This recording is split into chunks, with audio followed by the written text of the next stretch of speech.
The Marvel Cinematic Universe has explored gods, multiversal chaos, super soldiers, and cosmic warfare, but few characters feel as raw, violent, and emotionally broken as Jon Bernthal's Frank Castle. With The Punisher: One Last Kill, Marvel Studios finally unleashes the Punisher in his purest form yet, bloody, emotionally scarred, psychologically shattered, and terrifyingly human. Released on May 12, 2026 on Disney+, One Last Kill serves as the third Marvel special presentation following Werewolf by Night and the Guardians of the Galaxy Holiday Special. But unlike those lighter or stylistically experimental entries, this special is grim, vicious, and deeply personal. Going into One Last Kill, excitement was sky high for longtime Punisher fans. Ever since Bernthal debuted as Frank Castle in Daredevil before leading the Punisher, audiences have connected with his portrayal because it never feels performative. Bernthal understands Frank Castle on a deeper level. This isn't a superhero in traditional Marvel sense. Frank Castle is a broken man, fueled by trauma, rage, and violence. He's a character constantly teetering between justice, outright psychosis, and Bernthal captures all of that absolutely perfectly. The intensity, the emotional weight, the visceral brutality, it all feels disturbingly authentic. Frank isn't somebody who simply fights crime. He's addicted to war. He's most alive when he's killing, and this special doesn't shy away from that reality. Rather than sanitize the character for Disney+, One Last Kill fully embraces the darkness that made the Netflix version of The Punisher just so compelling. The story here follows Frank Castle after he believes he has finally eliminated the last criminals tied to the murders of his family. But peace never comes for Frank. Haunted by hallucinations of his daughter Lisa, Karen Page, and Curtis Hoyle, Castle drifts through the violent streets of New York in emotional collapse. Meanwhile, Ma Nucci, the ruthless matriarch of the Nucci crime family, emerges seeking revenge after Frank murdered her husband and sons. With a massive bounty placed on Castle's head, every criminal in Little Sicily begins hunting him. What follows is essentially a relentless urban war zone as Frank battles wave after wave of killers while confronting the psychological scars that have consumed him for years. It's simple, direct, and brutal, and honestly, that simplicity in many ways works. One of the most fascinating aspects of the special is that it marks Jon Bernthal's first major writing credit. You can generally feel his understanding of Frank Castle throughout every scene. The writing treats Frank less like a comic book anti-hero and more like a deeply traumatized veteran suffering from PTSD, depression, and near schizophrenic hallucinations.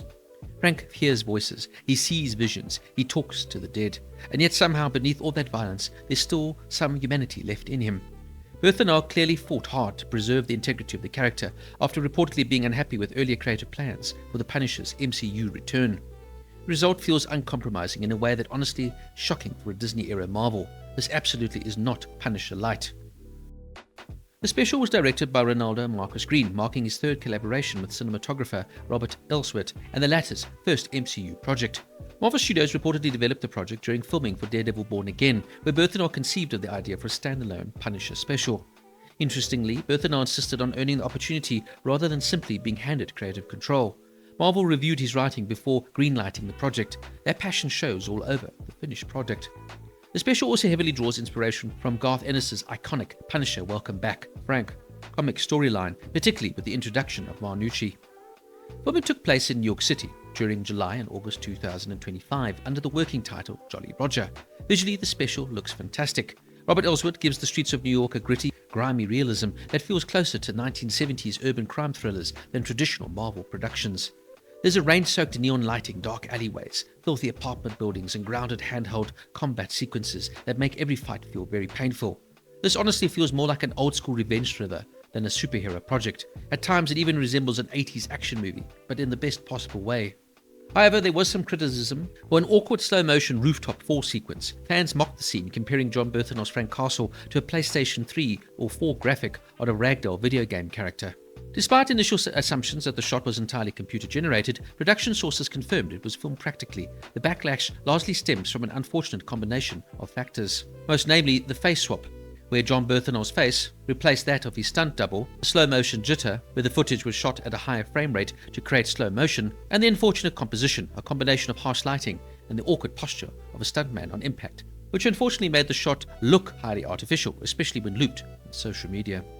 Now, if you're watching One Last Kill for brutal Punisher action, you absolutely get it.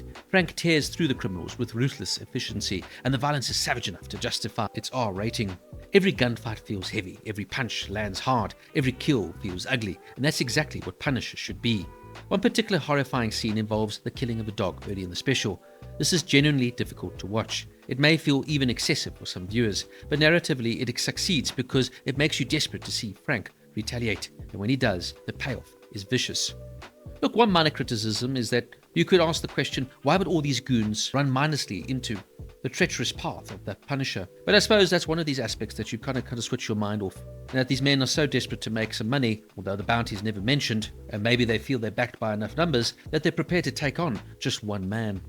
Now, one of the strongest emotional aspects of the special is the return of familiar faces from the Netflix's The Punisher. Deborah Ann Woll reprises Karen Page, appearing almost like Frank's conscience throughout the story. Meanwhile, Jason R. Moore returns as Curtis Hoyle, grounding Frank emotionally through the haunting visions of the past.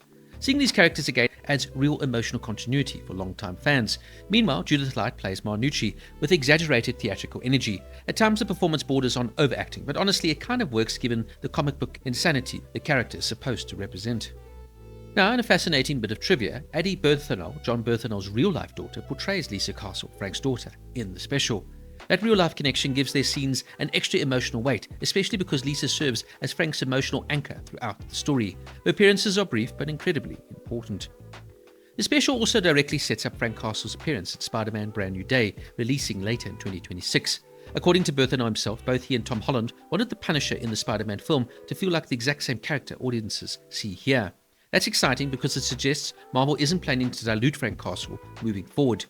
The Nucci crime family connection is also a deep-cut callback for longtime fans. Tony Nucci was previously killed by Frank in the premiere episode of The Punisher back in 2017, meaning the special continues threads that have existed for nearly a decade. Now, what makes One Last Kill work so well is that it understands the Punisher isn't supposed to be comfortable viewing. This is not a clean superhero story. This is a deeply disturbed man waging endless war against criminals while slowly destroying himself in the process. The special absolutely nails that tone. Bernthal once again proves that he is Frank Castle. The role feels inseparable from him at this point. Every line, every stare, every burst of rage feels genuinely authentic. That said, the biggest criticism is honestly that it leaves you wanting more. At around only 45 minutes long, the special almost feels like the opening chapter of something larger rather than a fully complete standalone story. There's no huge final boss confrontation or overwhelming challenge where Frank truly seems outmatched. You never really doubt he's going to kill everybody. But perhaps that's the point. This feels like a brutal slice of Punisher's story, a closer to standalone comic arc than a giant MCU blockbuster. And honestly, that in some ways is refreshing. The Punisher One Last Kill is violent, emotionally raw, psychologically dark, and unapologetically brutal. It strips the character down to his core and reminds the audiences why Frank Castle remains one of Marvel's most compelling anti-heroes. Jon Bernthal doesn't just play the Punisher anymore, he completely embodies him. While the special may leave audiences wanting a larger continuation, it succeeds brilliantly as a focused, savage character study that embraces the ugly psychology behind Frank Castle's endless war. Punisher One Last Kill gets a 9 out of 10. For longtime fans of the Netflix Punisher era, this is absolute essential viewing.